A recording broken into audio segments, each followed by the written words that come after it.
I think the science has been in now for decades, and yet look at us. When we had the best environment minister we've ever had in Canada, in Stephen Guilbeault, and I told him, you can't even tell us the truth, how bad it is. We haven't taken this as the opportunity to really change the way that we behave, get onto a new energy future. We've got now a prime minister who, thanks to Mr. Trump, got elected to everyone's surprise. And there's no one that I've met who knows more about the climate crisis than Mark Carney. I mean, he's written about it Hmm. before he became a politician. Um, but he's still talking about pipelines. You know, the Secretary General of the United Nations, Antonio Guterres, said years ago, any further investment in fossil fuel infrastructure is moral and economic madness. What have we been doing? You know, how many billions have we spent on the pipeline, the Southern The Pipeline, Trans and Mountain Pipeline, we're yeah. talking about more. Like one of the things that Antonio Guterres is one of the few people up there with prominence saying it like it is. We're digging our own grave. And when you're doing that, the first thing to do is stop digging. But we're still arguing about fossil fuels and the Well, future in our economy. and tell me about that because here we are, of course, we have this threat of tariffs from the United States. We have everyone agreeing that Canada needs to be more self-sufficient, more independent, and more clear of the United States when it comes to trading and to find better partners. Part of that is we need to exploit the resources that we have in this country, whether those are mineral resources, whether it's natural gas, or whether it's bitumen buried in the dirt. And when people are having these conversations now, it's as though climate change doesn't exist. I agree. I agree. And when this whole 51st state issue came up, and people began to say buy Canadian, and I said to my wife, "Okay, you're going shopping for groceries this week. Only get food that is grown and made in Canada." Well, we'll starve then. You look at, we are one of the bread baskets of the world, and we can't even feed our own people with food grown in our own country. Why? Because of globalization. Globalization is a problem now, and the most powerful, the richest country in the world has elected a man who is a climate denier. And we're at this critical point. The science has been in for decades. In 1988, at a major international conference in Toronto, the delegate, opened by newly elected Prime Minister Brian Mulroney, Hmm. keynote address by the Prime Minister of Norway, Gro Harlem Brundtland. Stephen Lewis chaired the sessions. At the end of that, in 1988, they said global warming, we called it global warming back then, represents a threat second only to an all out global nuclear war. And that was it. They made a call for a 20% reduction in greenhouse gas emissions in 15 years. If we had done it, we would have saved billions of dollars and many, many countless lives. And we didn't do anything. The over half of all Nobel Prize winners in 1992 said we human beings in the natural world are on a collision course. And if we don't do something within a decade, we will pass all kinds of tipping points. Well, but you said to iPolitics in that interview that we all have already passed many significant markers. I mean, is Yeah. there any going back? Have we missed the point where humans could have made a difference? We have elevated economics and politics above science. And this is the thing, for me, the tragedy.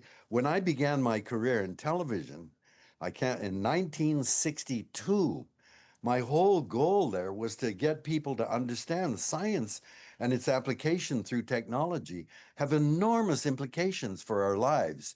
We've got to take science seriously. And, the shocking thing to me is climatologists over the last decades have been coming out very strongly telling us we've got to do something. And we haven't paid attention. You know, a document came out, when was it, in 2017, signed by more than 15,000 scientists. But the important thing is from 184 countries. Science is the one thing that gives you information that is agreed to by everyone. That this is information that is free of vested interest and all that other stuff. But we haven't looked to science, so we're still arguing about Alberta's economy and the need to get that stuff out to the coast, and we're still caught up in But the argument. Seth Klein published a book about a good war, about what Canada, a rinky-dink country in 1939 with 11 million people, what we did when we had no choice but go to war. And it's really amazing what we did. We can do a huge amount if we suspend politics and economics and say, this is a battle we have to win, and throw everything at it. sus- s- Everybody should read that. He's had his climate emergency unit up for 5 years now, and all he wanted was to get climate change and species extinction raised to the level of an emergency now. there, And then magic happens.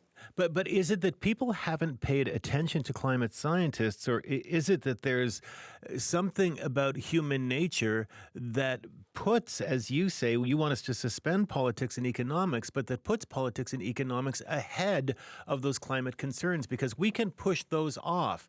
Economics is, am I going to get a paycheck next week? Exactly.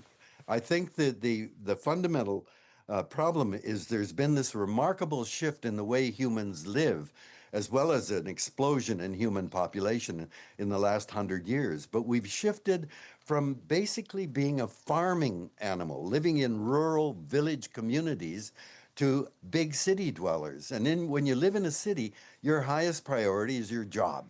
You need a job to make the money to buy the things that you want. And this the economy then assumes this importance, so that we had 9.5 years of Prime Minister Stephen Harper, who said doing anything about climate change is crazy economics. So he elevated the economy above the very atmosphere that gives us air to breathe, that gives us weather, climate in the seasons.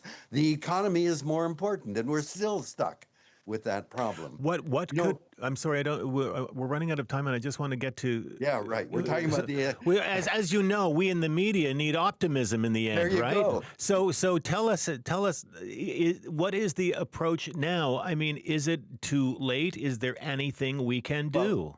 the science has been in. We have passed so many critical points in under the conditions that keep us alive. That is the amount of carbon in the atmosphere, the pH of the oceans, the amount of available fresh water, uh, the nitrogen cycle. There are 9 planetary boundaries that we as animals must not pass through. We've passed 7 of the 9 boundaries now. If we pass one, we should be scared stiff. We've passed 7. That's the science that's come in, and we're still arguing about pipelines and whether we should leave stuff in the ground. We're, you know, what can I say? That the day the Intergovernmental Panel on Climate Change came out with a report saying 1.5 degrees above pre-industrial levels, don't get beyond that. We passed that this year. Yeah. The day after that report came out, marijuana became legal in Canada. And guess what dominated the news from then on? When a report came out from the United Nations that over half of the species that were on this planet when I was born in 1936 are now extinct, and another million are poised to go extinct. The next day, Harry and Meghan had a baby. And guess what went extinct in the media? The report on extinction. You ask me, why are we not paying attention?